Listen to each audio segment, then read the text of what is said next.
आज सुबह मैं उठा तो सीबीएसई वालों का कॉल आया कि आप लोगों ने बच्चों को इतने एसिड के बारे में पढ़ा ही दिया है तो 2 और एसिड्स पढ़ा दीजिए। हाँ दोस्तों, 2 और आखिरी एसिड जो बचे हैं हमारे वो हैं स्ट्रॉन्ग एसिड और वीक एसिड। एक है बॉडी बिल्डर एसिड और एक है कुपोषित एसिड। अगर आप लोग ये सोच रहे हैं कि हॉर्लिक्स की एड वाला बॉडी बिल्डर मैंने यहाँ पे क्यों लाया है, ये इसीलिए लाया है ताकि आपको स्ट्रॉन्ग एसिड और वीक एसिड के बारे में बताया जा सके। तो बिना टाइम वेस्ट किए हम आज की पाठशाला को आरंभ करते हैं। सबसे पहले हम स्ट्रॉन्ग एसिड की डेफिनेशन पढ़ेंगे और उसके बाद हम वीक एसिड की डेफिनेशन पढ़ेंगे।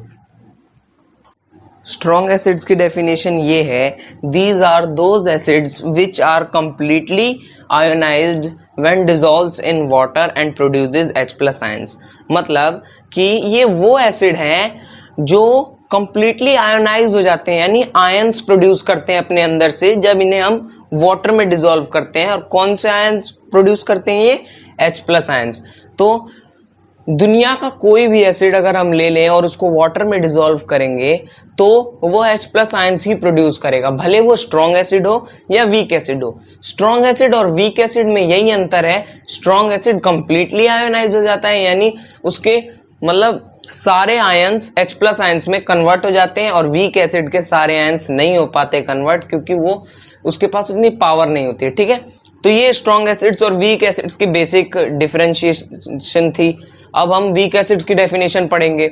वीक एसिड्स की डेफिनेशन कुछ ज़्यादा कॉम्प्लेक्स नहीं है। वीक एसिड्स की डेफिनेशन है, weak acids are those acids which are partially ionized when dissolved in water and produce a small amount of H+ ions।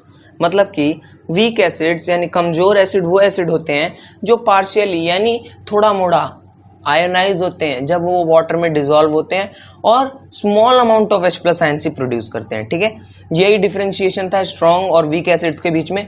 तो इस टॉपिक से अब हमारे पास एक क्वेश्चन उठता है, वो क्वेश्चन ये है कि sulphuric acid and nitric acids are strong acids, why? ये हमारा क्वेश्चन है कि सल्फ्यूरिक एसिड और नाइट्रिक एसिड स्ट्रॉन्ग एसिड्स होते हैं, ऐसा क्यों है? अब जल्दी से मेरे को आंसर बताओ, सोच लो, वीडियो को स्किप मत करना।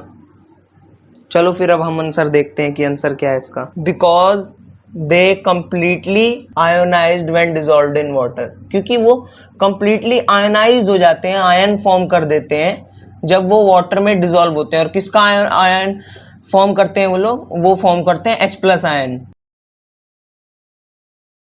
क्या आयन फॉर्म करते हैं दोस्तों? H+ ion. ठीक है, जैसे एग्जाम्पल देख लो। अब नाइट्रिक एसिड क्या है? HNO3। इसको वाटर में डिसॉल्व किया, ठीक है, इसको वाटर में डिसॉल्व कर दिया तो ये क्या हो जाएगा? H+ NO3 minus. क्या हो जाएगा? H+ NO3 minus. अब H2SO4 को अब हम करेंगे तो क्या होगा? ये सल्फ्यूरिक एसिड है। अब मैं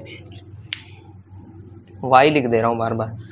H2SO4 को अब हम आयोनाइज करेंगे यानी वाटर में डिसॉल्व करेंगे तो क्या होगा? H+2 होगा यहाँ पे, 2H+ प्लस SO4। अबे फिर वाई लिख दिया, पागल हो रहा हूं मैं भी।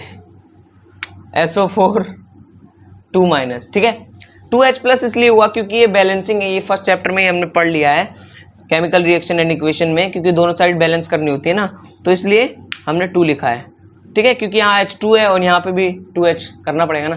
ठीक है, तो ये एग्जाम्पल थे, ये इन दोनों के एग्जाम्पल थे। अब हम आगे बढ़ेंगे।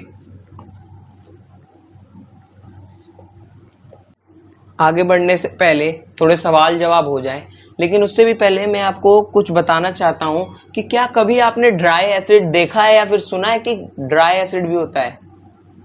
नहीं, क्योंकि ड्राई एसिड नाम की कोई चीज़ ही नहीं होती, ऐसी कोई चीज़ उपलब्ध ही नहीं है। क्योंकि एसिड को अपना एसिडिक बिहेवियर शो करने के लिए एक्वस सॉल्यूशन यानी वाटर के सॉल्यूशन, मतलब एसिड का वाटर में डिसॉल्व होना जरूरी है, तभी वो अपना एसिडिक बिहेवियर शो करेगा। क्योंकि एसिड का एसिडिक बिहेवियर उसके H प्लस आयंस के कारण होता है, जो उसके H प्लस आयंस होते हैं ना, इसके कारण उसका एसिडिक बिहेवियर होता है। अगर यही चीज उपलब्ध नहीं होगी उसके पास तो वो अपना एसिडिक बिहेवियर शो नहीं कर पाएगा। ठीक है, तो इसी से कुछ हमारे पास प्रश्न उत्पन्न होते हैं। तो ऐसे ही एक पहला प्रश्न जो लेंगे हम वो ये है कि acids do not show acidic behaviour in the absence of water, why.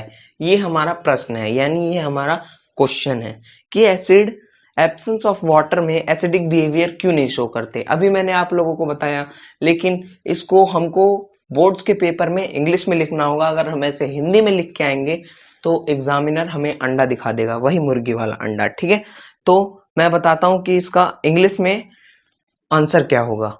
English में आंसर ये होगा कि because in the absence of water N acid will not produce H plus ions and hence will not show it's acidic behaviour.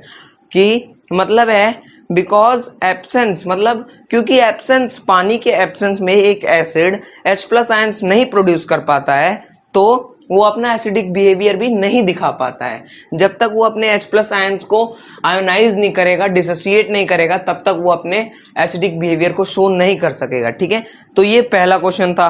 अब दूसरे question की तरफ बढ़ेंगे हम। दूसरा क्वेश्चन देखता हूं उसका आंसर कौन देगा। दूसरे क्वेश्चन का जरा आप लोग मेरे को जवाब दीजिएगा कमेंट सेक्शन में। है क्वेश्चन ये है कि which gas is evolved from metal carbonate and hydrogen carbonate when reacts with acid।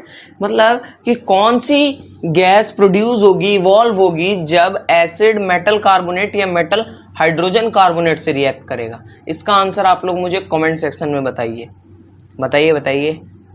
तो मैं इसका आंसर ना बताऊं ना, उम्मीद नहीं रखता, मैं बता ही देता हूं, क्योंकि कुछ बच्चे कहीं ये सोच के आत्महत्या ना कर ले कि मेरे को इतना भी नहीं आता। इसका आंसर है CO2 gas. CO2 gas evolve होती है जब हम मेटल कार्बोनेट या मेटल हाइड्रोजन कार्बोनेट को एसिड के साथ रिएक्ट करते हैं। ठीक है, तो ये क्वेश्चन था। अब हम डेली लाइफ की कुछ एसिडिक रिएक्शंस की तरफ बढ़ेंगे। ठीक है, डेली लाइफ एसिडिक रिएक्शंस बताने से पहले मैं आप लोगों को पीएच स्केल या जिसे हम यूनिवर्सल इंडिकेटर भी कहते हैं उसकी डेफिनेशन बता देता हूं और उसके बारे में थोड़ा सा मैं आपको ज्ञान दे देता हूं।